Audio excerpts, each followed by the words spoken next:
नमस्कार, सौरभ द्विवेदी नाम है हमारा और आप देखना शुरू कर चुके हैं लल्लन टॉप शो। आज उमर अब्दुल्ला ने जम्मू कश्मीर के मुख्यमंत्री की शपथ ली। इस मौके पर उनके दोस्त राहुल गांधी भी नजर आए। फिर भी लोगों ने पूछ ही लिया, कांग्रेस और नेशनल कॉन्फ्रेंस में सब कुछ ठीक है या नहीं। हम इसका जवाब तलाशने की कोशिश करेंगे।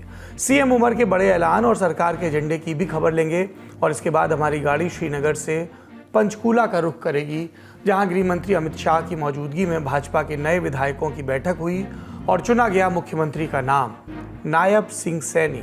लेकिन उन्हें नेता चुनने के पहले मीटिंग में क्या बात हुई, आसरा देख रहे बड़े नेताओं को कैसे मनाया गया, क्या निर्देश दे गए, इस पर भी चर्चा करेंगे। वैसे ये औपचारिकता सा ही लग रहा था, क्योंकि आज सुबह सवेरे जब हम लोगों ने अखबार खोले तब पूरे पन्ने का इश्तिहार था शपथ ग्रहण के हरियाणा सरकार के न्योते के लिए, और उस पर दो ही तस्वीरें थीं, प्रधानमंत्री नरेंद्र मोदी और कार्यवाहक मुख्यमंत्री नायब सिंह सैनी। तो अगले मुख्यमंत्री के गेस्ट वर्क के लिए ज़्यादा कुछ बचा नहीं था। बहरहाल इन बड़ी राजनीतिक खबरों के अलावा रुक करेंगे इस्लामाबाद का एससीओ की जानकारी के लिए और दिन की दूसरी ज़रूरी खबरें भी जानेंगे सुर्खियों में। सबसे पहले बात पाकिस्तान की। राजधानी इस्लामाबाद में शंघाई कोऑपरेशन ऑर्गेनाइजेशन यानी एससीओ की मीटिंग में हिस्सा लेने के लिए हमारे विदेश मंत्री एस जयशंकर पहुंचे हैं। आज उन्होंने इस समिट को संबोधित किया और कहा, आतंकवाद और व्यापार एक साथ नहीं चल सकते। साथ ही ये भी कहा कि सभी देशों को एक दूसरे की सीमाओं का सम्मान करने की जरूरत है। यदि एससीओ के मेंबर देशों के बीच दोस्ती में कमी आई और पड़ोसी संबंध बिगड़े हैं तो विचार किया जाना चाहिए। अगर भरोसे में कमी आई है तो अपने अंदर झांकने और वजह समझने की जरूरत है। सहयोग आपसी सम्मान और संप्रभु समानता पर आधारित है। क्षेत्रीय अखंडता और संप्रभुता को मान्यता दी जानी चाहिए। इसे वास्तविक भागीदारी पर आधारित होना चाहिए, न कि एक तरफा एजेंडे पर। इसके पहले 15 अक्टूबर को एस जयशंकर ने पाकिस्तान के प्रधानमंत्री शहबाज शरीफ द्वारा आयोजित डिनर में भी हिस्सा लिया। इस दौरान शरीफ और विदेश मंत्री जयशंकर की बात करते और हाथ मिलाते तस्वीरें सामने आई थी। इसके बाद 16 अक्टूबर को ये मीटिंग शुरू हुई। शहबाज शरीफ और एस जयशंकर की फिर से मीटिंग हुई और हुआ फोटो सेशन, और इसके बाद शुरू हुई मीटिंग में क्या बातें हुई, उन बातों के क्या मायने हैं, ये जानने के लिए आप हमारा वर्ल्ड अफेयर्स का बुलेटिन दुनियादारी विस्तार से जरूर देखें। अब हम रुक करते हैं बड़ी खबर का, चलते हैं Jammu Kashmir. Brought to you by Haier, itel and Sensorant K. Who got a divertido? Sonido enmercido, conectado.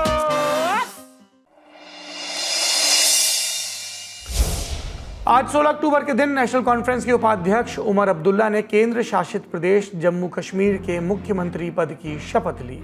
ये शपथ ग्रहण समारोह सूबे की राजधानी श्रीनगर के शेर कश्मीर इंटरनेशनल कॉन्फ्रेंस सेंटर यानी SKICC में आयोजित किया गया था। Swear in the name of God that I will bear true faith and allegiance to the Constitution of India as by law established, that I will uphold the sovereignty and integrity of India, that I will faithfully and conscientiously discharge my duties as Chief Minister. Umar के अलावा कुछ अन्य विधायकों ने भी मंत्री पद की शपथ ली। इनके नाम हैं सुरिंदर चौधरी, सतीश शर्मा, सकीना ईटू, जावेद डार और जावेद राणा। इन मंत्रियों के महकमे कुछ दिनों बाद तय होंगे। आप जानते ही हैं 8 अक्टूबर को जम्मू कश्मीर विधानसभा चुनाव के नतीजे आए। राज्य की 90 विधानसभा सीटों के नतीजे, नेशनल कॉन्फ्रेंस को मिली 42, भाजपा को 29, निर्दलीय को 8, कांग्रेस को 6, पीपुल्स डेमोक्रेटिक पार्टी को 3 और आम आदमी पार्टी को 1 सीट। इसके अलावा communist party of India Marxist को भी 1 सीट मिली। चुनाव नतीजे आने के बाद 4 निर्दलीय विधायकों ने नेशनल कॉन्फ्रेंस को समर्थन दिया। उन विधायकों की सूची आप देख सकते हैं। कांग्रेस पार्टी, जिसने एनसी के साथ मिलकर चुनाव लड़ा था, उन्होंने सरकार को बाहर से समर्थन दिया है, यानी उनका कोई विधायक मंत्रिमंडल में शामिल नहीं होगा। इसकी वजह सबको अटपटी लग रही है, उस पर आएंगे। पर ध्यान रहे, चुनाव के पहले दोनों पार्टियों का गठजोड़ था, इसलिए ये बाहर से समर्थन की बात नहीं है। संख्या बल की बात करें तो कांग्रेस नेशनल कॉन्फ्रेंस सरकार का साथ देगी, ऐसा कहा जा रहा है। सूबे में पार्टी के मुखिया तारिक हमीद कर्रा ने एक बयान भी जारी किया और कहा, कांग्रेस अभी जम्मू कश्मीर सरकार के मंत्रिमंडल में शामिल नहीं होगी। कांग्रेस ने केंद्र से मांग की थी कि जम्मू कश्मीर का पूर्ण राज्य का दर्जा लौटाया जाए। प्रधानमंत्री ने भी कई बार इसका वादा किया है, लेकिन इस पर अमल नहीं हुआ। हम इससे खुश नहीं हैं, इसलिए मंत्रिमंडल से बाहर रहेंगे। ये बेतुका सा तर्क दिया गया कांग्रेस के प्रदेश अध्यक्ष के द्वारा। पर टिप्पणीकार कह रहे हैं कि कर्रा का ये बयान अखबारों भर के लिए है। अंदर की बात यह है कि कांग्रेस आखिरी चरण की वोटिंग से पहले ही उमर अब्दुल्ला का साथ खो चुकी थी। नतीजे आए, निर्दलीय नेशनल कॉन्फ्रेंस के साथ चले गए तो कांग्रेस इस स्थिति में रही नहीं कि उमर से मोलभाव कर सके और उनका इलेक्टोरल परफॉर्मेंस भी बहुत खराब रहा। उमर अब्दुल्ला सरकार चलाने के लिए संख्या बल के लिहाज से कांग्रेस पर निर्भर नहीं है, इसलिए मंत्रिमंडल में कांग्रेस की जगह को लेकर दोनों पार्टियों के बीच बात बनी नहीं। कांग्रेस जितनी सीटें मांग रही थी मंत्रिपरिषद में वो मिली नहीं और इसके बाद कांग्रेस ने कोई पद न लेने का फैसला किया। पर गठबंधन चुनाव से पहले का था तो पार्टी के इस बयान को संशय की नजर से देखा जाए या जम्मू कश्मीर की आवाम का दिल जीतने की नजर से। बहरहाल इसी सरकार का जब शपथ ग्रहण समारोह होना था तो अल सुबह उमर अब्दुल्ला हजरत बल दरगाह पर फूल चढ़ाने गए। उसके बाद वो और उनके पिता और पूर्व मुख्यमंत्री फारूक अब्दुल्ला अपने आवास पर आए मेहमानों से मिले। इनमें लोकसभा में नेता प्रतिपक्ष राहुल गांधी, सपा सांसद अखिलेश यादव, कांग्रेस नेता प्रियंका गांधी, एनसीपी शरद पवार की सांसद सुप्रिया सुले, डीएमके की सांसद कनिमोई का भी नाम शामिल है। इसके साथ और भी कई वरिष्ठ नेता शपथ ग्रहण समारोह में आमंत्रित थे। देखिए तस्वीरें।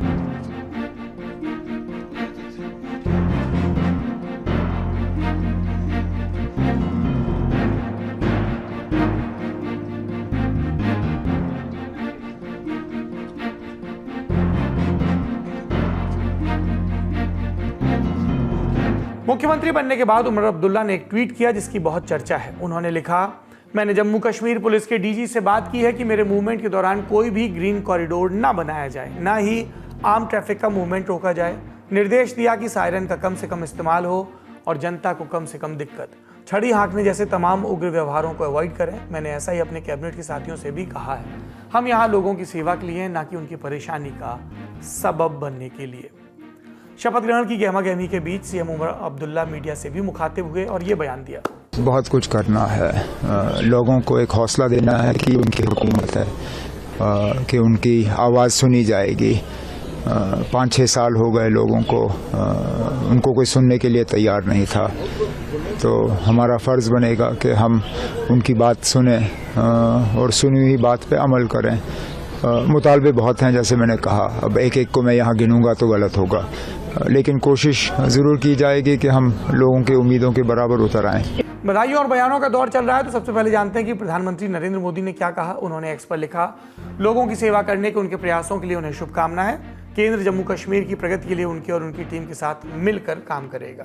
उमर ने प्रधानमंत्री की बधाई का जवाब भी दिया और एक्स पर लिखा, शुक्रिया नरेंद्र मोदी साहब, आपने सतत सहयोग की आपसे कामना है। इसके अलावा कांग्रेस अध्यक्ष मल्लिकार्जुन खड़गे भी शपथ ग्रहण समारोह में मीडिया से मुखातिब हुए। देखिए, उनको मुबारकबाद देने के लिए यहाँ आया हूँ। हमारे को बड़ी खुशी हो गई।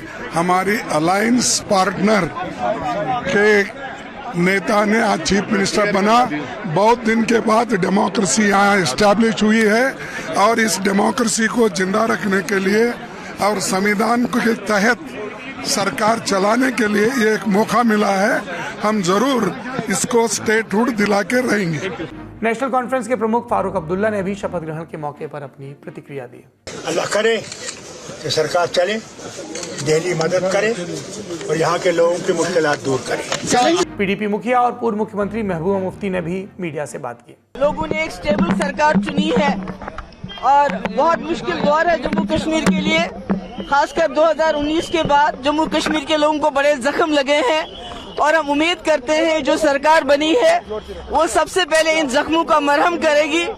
जो लोगों की मुश्किलात हैं, जो लोगों को तकलीफ हुई है 2019 5 अगस्त के फैसले से, उसके बारे में सबसे पहला रेजोल्यूशन पास करेगी कि हम उस फैसले को कंडेम करते हैं। जम्मू कश्मीर के लोग उस फैसले को नहीं मानते हैं। उसके साथ जो हमारे बेरोजगारी, ड्रग एडिक्शन, बिजली और बाकी जो मसाइल हैं उनका हल ढूंढेगी। उमर अब्दुल्ला के विरोधी और बारामूला के सांसद इंजीनियर राशिद का बयान भी सामने आया। जिस तरह उमर साहब दामन पिछाड़ रहे हैं, दामन बचा रहे हैं 370 से, तो साफ लगता है कि जब मोदी जी ने 370 हटाया तो 3 दिन पहले फारूक साहब उनसे मिले थे। ये मैं आपको बड़ी बात बता रहा हूँ। 3 दिन पहले फारूक साहब उनसे मिले थे तो फारूक साहब ने निकलने के बाद कहा कुछ नहीं हटेगा। उसके बाद हट गया और फारूक साहब, उमर साहब सबको गेस्ट हाउस में रखा गया, SKICC में रखा गया। तो 99% लगता है कि उमर साहब, फारूक साहब, इनको दे वर ऑन बोर्ड। इनसे पूछ के मोदी जी ने 370 हटाया था। ये सारा एक मैच फिक्सिंग था और आज जब पूरी मदद बीजेपी ने की NC को पावर में लाने में, उसमें कोई डाउट ही नहीं है। और जब NC अब पावर में आई है तो उमर साहब ने अब 370 से दामन पिछाड़ दिया है। आपने शपथ ग्रहण के ब्यौरे सुने और सुनी प्रतिक्रियाएं। अब बात जम्मू कश्मीर के लेफ्टिनेंट गवर्नर मनोज सिन्हा के बयान की। आज सुबह अखबार इंडियन एक्सप्रेस में रितु सरीन से बात करते हुए मनोज सिन्हा का एक इंटरव्यू आया। इसमें उन्होंने कहा, नई सरकार को मेरा संदेश है कि आपको जनादेश मिला है। चुने गए प्रतिनिधियों का कर्तव्य है कि वो राज्य की जनता को शांति, समृद्धि और विकास की सौगात दें। उन्हें मेरा पूरा समर्थन और उम्मीद है कि जम्मू कश्मीर में राज्य सरकार और उपराज्यपाल के दफ्तर के बीच कोई गतिरोध नहीं होगा। कम से कम मेरी ओर से कोई ऐसा कदम नहीं उठाया जाएगा जिससे गतिरोध पैदा हो। किस गतिरोध की चर्चा हो रही है? आपको मालूम है, साल 2019 में धारा 370 और 35A के निष्प्रभावी होने के बाद जम्मू कश्मीर एक केंद्र शासित प्रदेश बन गया और 2019 में ही संसद ने जम्मू कश्मीर पुनर्गठन कानून पास किया। और इसके पास होने के बाद इसे विधानसभा तो मिली, लेकिन राष्ट्रपति द्वारा नियुक्त प्रशासक भी मिला। प्रशासक यानी उपराज्यपाल। लगभग यही व्यवस्था दिल्ली में है। इस कानून के पास होने के बाद राज्य की विधायिका और प्रशासक की शक्तियों की परिभाषा भी तय हुई। जैसे राज्य की विधानसभा पुलिस और कानून व्यवस्था छोड़कर अन्य सभी मामलों को लेकर कानून बना सकती है। राज्य सूची में शामिल किसी भी विषय पर अगर सरकार कानून बनाती है तो उसे ध्यान रखना होगा कि नए कानून का केंद्रीय कानूनों पर कोई असर ना हो। कोई भी बिल या कोई भी संशोधन विधानसभा में तब तक पेश नहीं किया जाएगा जब तक उपराज्यपाल उस पर मंजूरी न दे दें। उपराज्यपाल के पास पुलिस और कानून व्यवस्था छोड़कर राज्य की नौकरशाही का भी नियंत्रण होगा, यानी अधिकारियों के ट्रांसफर और पोस्टिंग की जिम्मेदारी उपराज्यपाल के पास होगी। उपराज्यपाल को सूबे के एंटी करप्शन ब्यूरो की भी जिम्मेदारी दी गई है। दिल्ली में ऐसी ही व्यवस्था के चलते मुख्यमंत्री और उपराज्यपाल के बीच गतिरोध की लगातार खबरें सुनाई देती हैं। सत्तारूढ़ आम आदमी पार्टी कहती है एलजी का ऑफिस उन्हें काम नहीं करने देता। एलजी ऑफिस कहता है राज्य की सरकार को मनमानी नहीं करने देंगे। मौके बेमौके एलजी और सीएम के बीच गतिरोध की खबरें आती रहती हैं। इस पर बात करते हुए लेफ्टिनेंट गवर्नर मनोज सिन्हा ये बात कह रहे थे।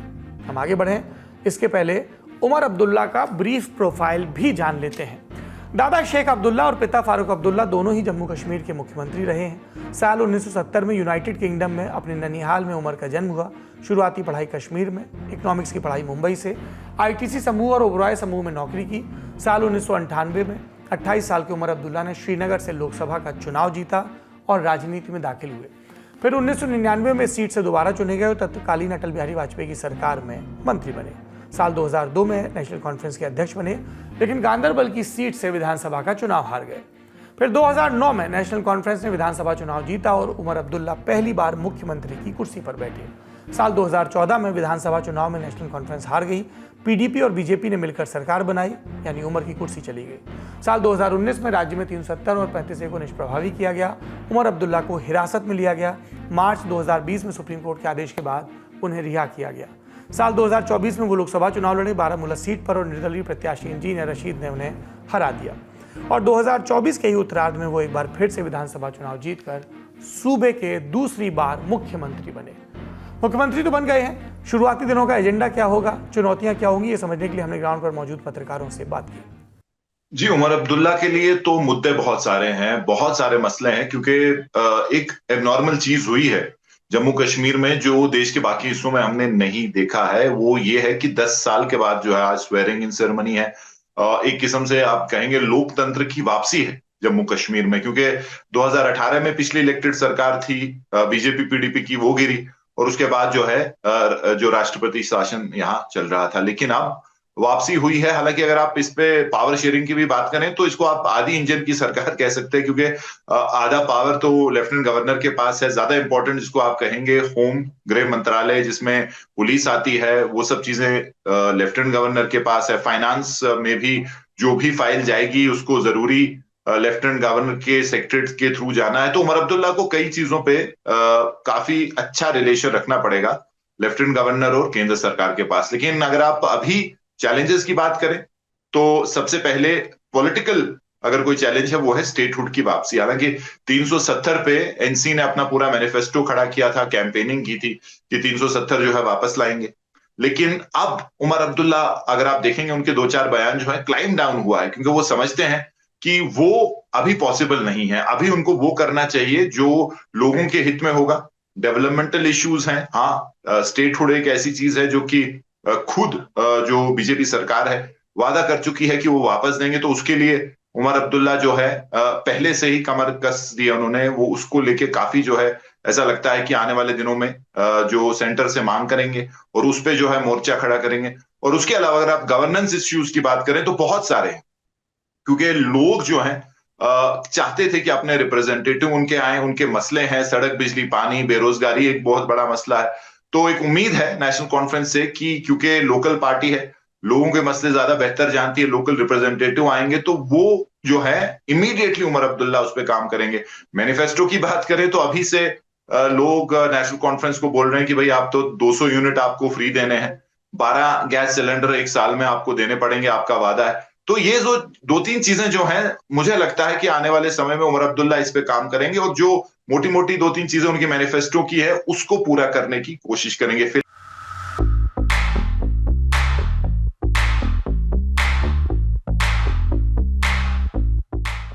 अब बात हरियाणा की। आज पंचकूला में चल रही भाजपा के विधायक दल की बैठक पूरी हो गई और इसके बाद गृह मंत्री और हरियाणा के पर्यवेक्षक अमित शाह ने अगले मुख्यमंत्री के तौर पर नायब सिंह सैनी के नाम का ऐलान किया।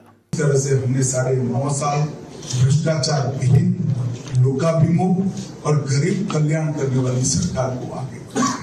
ये सरकार 36 बिरादरियों की होगी, इसका भी मुझे पूरा विश्वास है। और ये सरकार हरियाणा के हर गांव का विकास करेगी, उसका भी मुझे विश्वास है। हर गांव का विकास होगा, हर व्यक्ति का विकास होगा, कानून और व्यवस्था की स्थिति भी चौबंद रहेगी और भ्रष्टाचार का नामो निशान रहेगा।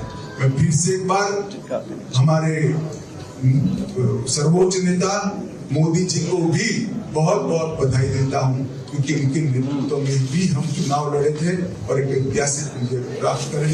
और नायब सिंह सैनी जिनके नेतृत्व में हम चुनाव लड़े और इतना बड़ा मैंडेट मिला है, सभी को बधाई, हरियाणा की जनता को बधाई। और नायब सिंह को चुनकर आप सबने उचित ही निर्णय किया है। गौरतलब है, अमित शाह बीजेपी के सबसे कद्दावर नेताओं में से एक, पार्टी के पूर्व राष्ट्रीय अध्यक्ष और मौजूदा गृह मंत्री खुद पर्यवेक्षक बनकर आए। हरियाणा को लेकर पार्टी में भीतर खाने जो बातें चल रही थी, ऐसे में इतना बड़ा दखल जरूरी था। नायब सिंह सैनी के नाम पर सहमति कैसे बनी? अनिल विज समेत भाजपा के कई नेता मसलन राव, इंद्रजीत सिंह इत्यादि बार बार सीएम बनने की आस भी लगाए थे और बयान भी दे रहे थे। कई नेता ऐसे भी थे जो नायब सैनी के मुख्यमंत्री बनने के बाद वॉकआउट कर गए थे, जैसे अनिल विज। तो इस मीटिंग में क्या हुआ, हमने पूछा हरियाणा की राजनीति पर नजर रखने वाले पत्रकारों से। भारतीय जनता पार्टी नायब सिंह सैनी के लीडरशिप में ही जो है वो विधानसभा चुनाव में गई थी। और सबसे बड़ा कारण ये है कि गृह मंत्री अमित शाह ने कई बार जो है पब्लिक मीटिंग्स में कहा कि हमारे मुख्यमंत्री जो है वो नायब सिंह सैनी होंगे अगले। और भारतीय जनता पार्टी इस बात को बहुत अच्छी तरीके से जानती है कि गैर जाट वोट बैंकों को जो उन्होंने ध्रुवीकरण किया है अपने पक्ष में, जिसमें जो है अहीर बेल्ट में अहीर्स का है, पंजाबी है, बनिया कम्युनिटी है, दलित है, जाट वोट बैंक में भी उन्होंने जो सेंध लगाई है, और उसके साथ साथ जो है गुजर और सिर्फ ओबीसी। तो कहीं ना कहीं सबसे बड़े चेहरे जो हैं वो ओबीसी के हरियाणा में जो है वो नायब सिंह सैनी बनकर आए हैं। नायब सिंह सैनी को इस साल की शुरुआत में मनोहर लाल खट्टर को जब मुख्यमंत्री पद से हटाया गया और उनकी जगह नायब सिंह सैनी को बनाया गया, तो नायब सिंह सैनी खुद जो है वो मनोहर लाल खट्टर के सबसे करीबी लोगों में माने जाते हैं। उनको उन्होंने पहले प्रदेश अध्यक्ष बनवाया सांसद रहते हुए, उसके बाद वो प्रदेश अध्यक्ष के बाद मुख्यमंत्री बने। और भारतीय जनता पार्टी उनके नाम को लेकर ही जो है वो जनता के बीच में गई थी। और गृह मंत्री अमित शाह और अन्य नेता भी ये कहते रहे कि जब भारतीय जनता पार्टी की सरकार बनेगी तो नायब सिंह सैनी ही मुख्यमंत्री बनेंगे। रही बात अनिल विज या राव इंद्रजीत की, जिन्होंने कहा कि अगर पार्टी चाहे, या अनिल विज ने ये भी बयान दिए बीच में कि वो भी मुख्यमंत्री बनना चाहते हैं और सबसे वरिष्ठ नेता है हरियाणा के अंदर, अगर पार्टी उनको चाहेगी तो वो मुख्यमंत्री बनने के लिए तैयार है और वो अपना क्लेम जरूर करेंगे। लेकिन आप देखिए जैसे जैसे चुनाव के नतीजे आए और भारतीय जनता पार्टी को पूर्ण बहुमत की सरकार बनाने का मौका मिला तीसरी बार, और 2014 से ज्यादा सीटें मिली, यानी 2014 में भारतीय जनता पार्टी को 47 सीटें मिली और 19 के चुनाव में भारतीय जनता पार्टी को 40 सीटें मिली, लेकिन इस बार 48 सीटें मिली। इन सभी समीकरणों को ध्यान में रखते हुए अनिल विज के तेवर या राव इंद्रजीत के तेवर भी ढीले हो गए। मीटिंग के बाद कार्यवाहक मुख्यमंत्री नायब सैनी ने राज्यपाल के समक्ष सरकार बनाने का दावा पेश किया। उनके साथ केंद्रीय गृह मंत्री अमित शाह, केंद्रीय ऊर्जा, आवास एवं शहरी विकास मंत्री मनोहर लाल खट्टर, केंद्रीय राज्य मंत्री राव इंद्रजीत सिंह और मध्य प्रदेश के मुख्यमंत्री मोहन यादव भी मौजूद रहे। नायब सैनी के नाम की घोषणा के बाद आई अलग अलग हलकों से प्रतिक्रियाएं। सारों ने एक मत से विधायक दल का नेता चुना है और वो मुख्यमंत्री कल शपथ लेंगे। 5 सालों के नेतृत्व के लिए तैयार है नायब सिंह सैनी के नेतृत्व में सारा हाँ तो 5 साल के लिए ही चुना जाता है। आप तैयार हैं 5 सालों के लिए लगातार? हम तो तैयार हैं, हम तो जो पार्टी के सब तैयार हैं। उनसे पूछो कि उनके एमएलए के अंदर सहमति है उनको बनाने की, बस इतनी बात पूछी। 17 अक्टूबर को शपथ ग्रहण समारोह होगा, जिसके सारे अपडेट्स हम आप तक पहुंचाते रहेंगे। आज भाजपा की ये इकलौती मीटिंग नहीं थी, मुंबई में अभी मीटिंग चल रही है महायुति की सीट शेयरिंग को लेकर। महायुति यानी भाजपा, शिवसेना और राष्ट्रवादी कांग्रेस पार्टी अजित पवार गुट का गठबंधन। आगामी विधानसभा चुनाव में तीनों पार्टियां कितनी सीटों पर चुनाव लड़ेंगी, इस पर भाजपा की केंद्रीय चुनाव कमेटी की मीटिंग में विचार हुआ। इस शो के तैयार होने तक मीटिंग चल रही थी। इससे जुड़े जो ब्यौरे सामने आए वो आपको बताते हैं। देखिए, मुझे लगता है कि अभी बहुत सी सीटों पर जो है वो पेच फंसा हुआ है और एकनाथ शिंदे हैं वो ये चाहते हैं कि 90 से 95 सीटों पर जो है वो विधानसभा चुनाव जो है उनकी पार्टी लड़े और ज्यादा से ज्यादा सीटें जीते। क्योंकि अभी जो एकनाथ शिंदे की जो विधायकों की संख्या है वो 40 की है और 15 विधायक, क्योंकि टोटल अगर देखें तो 55 में से 15 विधायक जो है अभी उद्धव के साथ हैं। पार्टी का फ्रैक्शन टूट चुका है और उसके बाद एकनाथ शिंदे भारतीय जनता पार्टी में आए थे। उसी तरीके से अजीत पवार के साथ जो है वो 43 विधायक हैं और 10 विधायक शरद पवार के साथ है। तो अजीत पवार भी चाहते हैं कि उनकी पार्टी ज्यादा से ज्यादा चुनाव लड़े और वो ये चाहते हैं कि लगभग 50 से ज्यादा सीटें उनको मिले। और ऐसी सिचुएशन में भारतीय जनता पार्टी को कुछ छोटी पार्टियों को भी जो है वो अपने साथ लाना होगा, जिनका अपने अपने क्षेत्रों में प्रभाव है और अपने क्षेत्रों के साथ साथ जिस कास्ट कम्युनिटी को वो बिलोंग करते हैं, जातिगत समीकरणों को ध्यान में रखते हुए भारतीय जनता पार्टी के लिए कुछ छोटी पार्टियों की भी महत्व है। और इसीलिए वो पिछले चुनाव में भी अगर देखेंगे तो 2019 में भारतीय जनता पार्टी ने कुछ छोटी पार्टियों के साथ भी अलायंस किया था शिवसेना के साथ रहते हुए। लेकिन अब जो सिचुएशन है उसमें भारतीय जनता पार्टी के लिए है कि वो चाहते हैं कि 155 से 160 सीटों पे वो लड़े। दूसरी तरफ एकनाथ शिंदे हैं जो वो कहते हैं कि 90 से 95 सीटें उनके पास आ जाए और अजीत पवार चाहते हैं 50 से 60। तो कुछ सीटों पे भी पेच फंसा हुआ है, कौन सी पार्टी कहाँ लड़ेगी और नंबर ऑफ सीट पे तो पेच फंसा ही हुआ। लेकिन भारतीय जनता पार्टी की आज केंद्रीय चुनाव समिति की बैठक भी है जो चल रही है। मुझे लगता है भारतीय जनता पार्टी की जो मौजूदा वर्तमान में विधायकों की संख्या है वो 103 है। 2019 में 105 विधायक उनके जीते थे। तो भारतीय जनता पार्टी की कोशिश जरूर रहेगी कि जो मौजूदा उनकी सिटिंग विधायक हैं या जिन सीटों पे भारतीय जनता पार्टी दूसरे नंबर पे रही है या 14 या 19 में उनको जीत भी मिली है 14 में, तो उन सीटों पर ज्यादातर सीटों पर जो है भारतीय जनता पार्टी 100 से ज्यादा विधानसभा सीटों पे आज उम्मीदवारों के नाम पर मुहर लगा देगी अपनी केंद्रीय चुनाव समिति की बैठक में जो भारतीय जनता पार्टी के दफ्तर में चल रही है, जिसमें प्रधानमंत्री नरेंद्र मोदी, गृह मंत्री अमित शाह, रक्षा मंत्री राजनाथ सिंह, देवेंद्र फडणवीस हैं, जेपी नड्डा हैं, वीएल संतोष हैं, भूपेंद्र यादव हैं, के लक्ष्मण हैं, ये तमाम लोग वहां पर हैं मौजूद। तो मुझे लगता है कि भारतीय जनता पार्टी की रणनीति यही है कि आप अपनी जो सीटें हैं उसको फाइनल कीजिए और जिन सीटों पे थोड़ा बहुत विवाद है उसको बातचीत के जरिए जो है वो सुलझा लीजिए। इसके पहले एक प्रेस कॉन्फ्रेंस भी हुई। 16 अक्टूबर को महाराष्ट्र की शिंदे सरकार ने अपना रिपोर्ट कार्ड जारी किया। साथ में थे डिप्टी सीएम देवेंद्र फडणवीस और अजित पवार। जब पत्रकारों ने फडणवीस से पूछा कि महायुति का सीएम फेस कौन होगा, तो उन्होंने कहा सीएम तो यहां बगल में बैठे हैं, पर किसी का नाम नहीं लिया। इस खबर में फिलहाल इतना ही। अब सुर्खियां। SLS और पैराबेन गॉन, तो उसका करंट ऑन। What then? इसके पोटेशियम आयंस करें टूट का करंट गॉन, लाइव का करंट ऑन। पहली सुर्खी केंद्रीय कैबिनेट की मीटिंग में लिए गए फैसलों से जुड़ी है। ये मीटिंग 16 अक्टूबर को हुई। दिवाली से पहले हुई इस मीटिंग में कैबिनेट ने केंद्रीय कर्मचारियों के लिए 3% महंगाई भत्ता बढ़ाने की, डीए बढ़ाने की घोषणा की। सरकार ने मूल वेतन और पेंशन की मौजूदा 50% दर के ऊपर महंगाई भत्ते की ये अतिरिक्त किश्त देने का फैसला किया है। बैठक के बाद सरकार के फैसलों को लेकर केंद्रीय मंत्री अश्विनी वैष्णव ने मीडिया को बताया, महंगाई भत्ता यानी डीए, इसका लाभ 1 जुलाई 2024 से लागू होगा। इससे सरकारी खजाने पर सालाना 9,448 करोड़ रुपए का बोझ पड़ेगा। सरकार के इस फैसले से 49.18 लाख केंद्रीय सरकारी कर्मचारियों और 64.89 लाख पेंशन भोगियों को लाभ होगा। ये वृद्धि स्वीकृत फॉर्मूले के अनुसार है, जो कि 7वें केंद्रीय वेतन आयोग की सिफारिशों पर आधारित है। केंद्रीय मंत्रिमंडल ने वाराणसी पंडित दीनदयाल उपाध्याय मल्टी ट्रैकिंग परियोजना के निर्माण को भी मंजूरी दी। इसके तहत गंगा नदी पर एक नया रेल सड़क पुल बनाया जाएगा। ये उत्तरी, पूर्वी और पश्चिमी राज्यों को जोड़ेगा। परियोजना की कुल अनुमानित लागत लगभग 2,642 करोड़ रुपए है। 4 बरस में ये पूरी होगी। ये योजना भारतीय रेल नेटवर्क में 30 किलोमीटर की बढ़ोतरी करेगी। इसके अलावा कैबिनेट ने रबी के सीजन में यानी 2025-26 के लिए फसलों के न्यूनतम समर्थन मूल्य मिनिमम सपोर्ट प्राइस को भी मंजूरी दी है।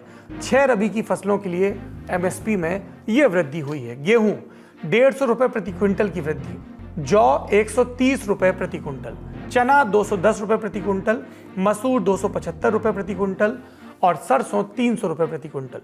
तेल निकाले जा सकने वाले फूलों पर 140 रुपए प्रति क्विंटल की एमएसपी में बढ़ोतरी की गई है। अगली सुर्खी एयरलाइंस को लगातार मिल रही धमकियों से जुड़ी है। 2 और फ्लाइट्स में बुधवार 16 अक्टूबर को बम होने की धमकी मिली। लिहाजा इंडिगो की मुंबई दिल्ली 6E651 फ्लाइट को टेक ऑफ के बाद वापस दिल्ली बुलाना पड़ा। वहीं आकाशा एयरलाइंस की दिल्ली बेंगलुरु फ्लाइट QP1335 को अहमदाबाद डाइवर्ट किया गया। इन्हें तत्काल लैंड करवाकर खाली करवाया गया।